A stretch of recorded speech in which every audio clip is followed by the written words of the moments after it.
La classe d'art dramatique du collège Saint-Bénigne présente les enquêtes de l'inspectrice Lafouine. Une fiction théâtralisée et librement adaptée des enquêtes du même nom écrites par Christian Souchard. Qu'il faille procéder par élimination ou par déduction, ou qu'il faille exposer des mensonges, l'inspectrice Lafouine n'a pas son pareil pour venir au bout des énigmes les plus retorses. Saurez-vous, tout comme l'inspectrice Lafouine, résoudre l'enquête ? À vous de jouer, en écoutant bien les indices qui parsèment la narration. Aujourd'hui, le cirque Magnifico. Une enquête où il faut découvrir un mensonge.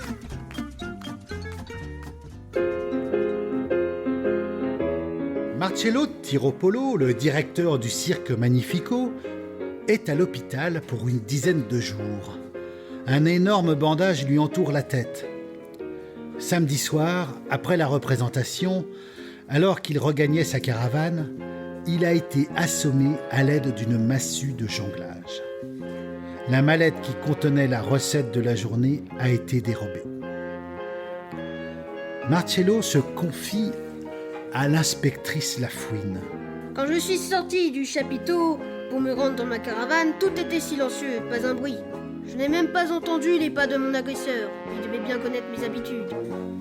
L'inspectrice Lafouine décide d'interroger tous les artistes de la petite troupe. Elle va de roulotte en roulotte à la recherche de renseignements. Oui, entrez.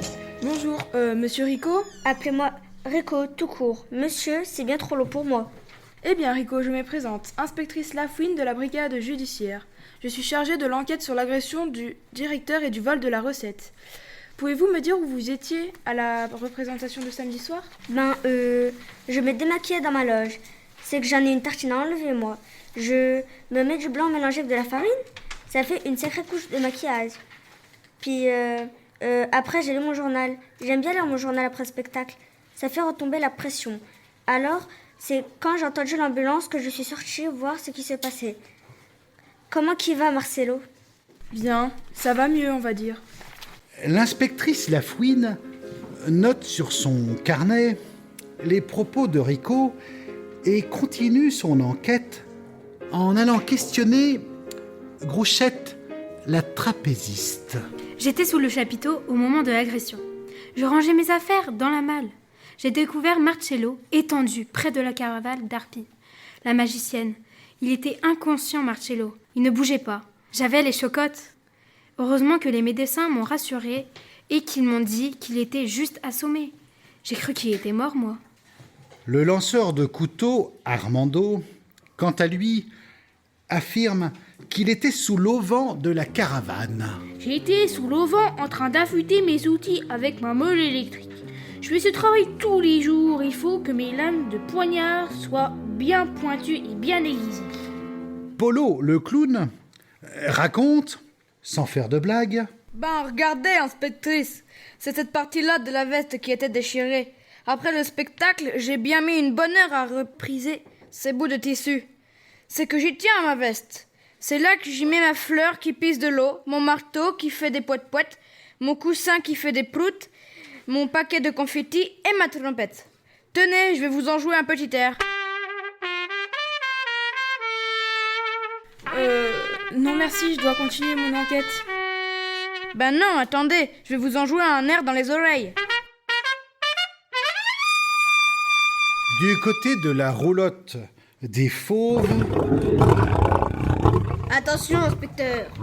Ne vous approchez pas de trop près. Il pourrait vous croquer une oreille pour s'amuser. Ce sont de beaux animaux. Je veux. C'est moi qui les ai élevés depuis qu'ils sont petits. Le gros lion là, c'est Jet. C'est le plus puissant des animaux.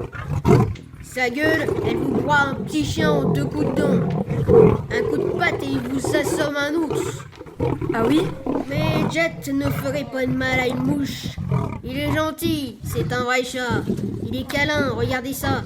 Il me lèche. Allez, doucement, Jet, doucement. Dites-moi, vous étiez où quand le directeur s'est fait assommer ? Là, avec mes animaux. Je mange tous les soirs avec eux après le spectacle. Ils peuvent témoigner. Hein, les garçons, que j'étais là? Dites à l'inspecteur que j'étais là. Ben oui, Carlos. Oui, c'est Carlos. Il est tout fou, c'est un malin. Hein, que t'es malin, toi?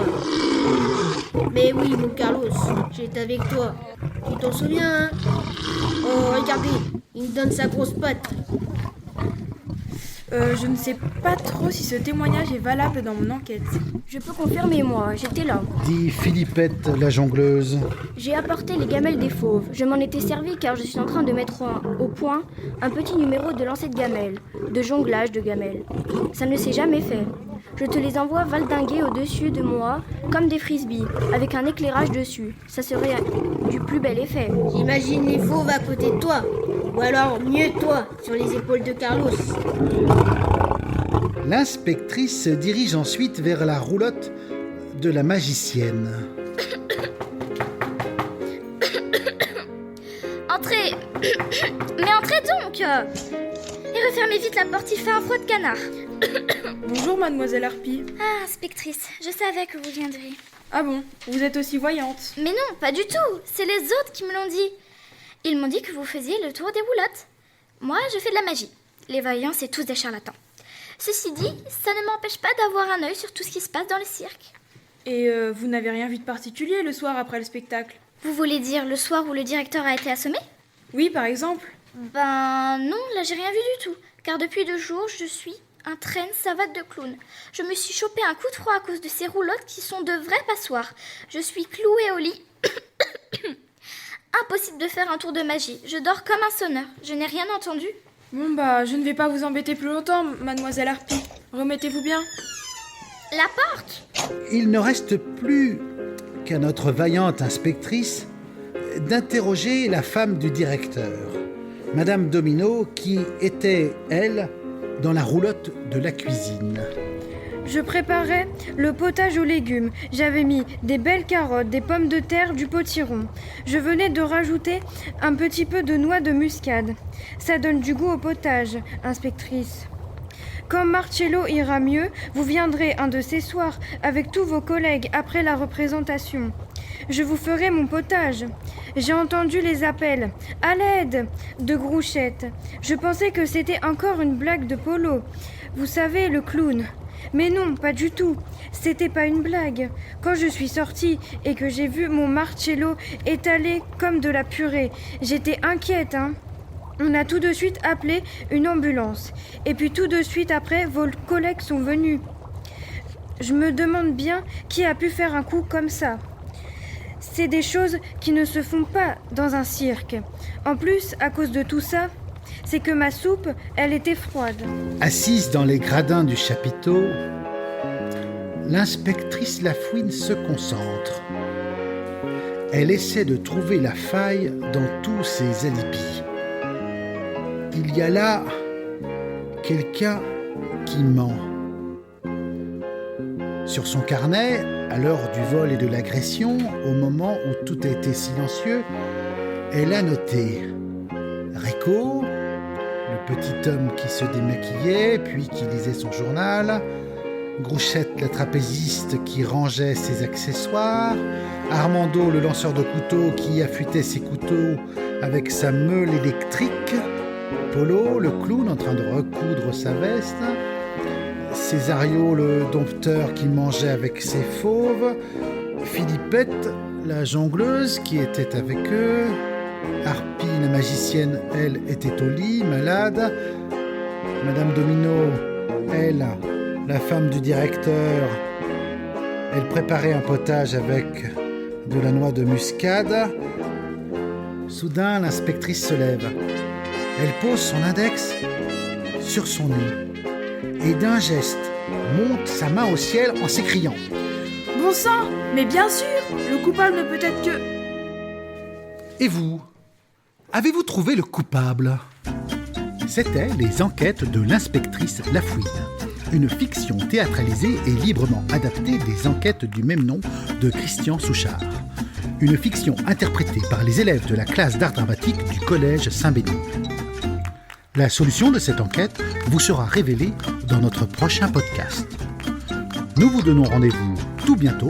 D'ici là, portez-vous bien pour être en forme pour d'autres enquêtes audiophoniques.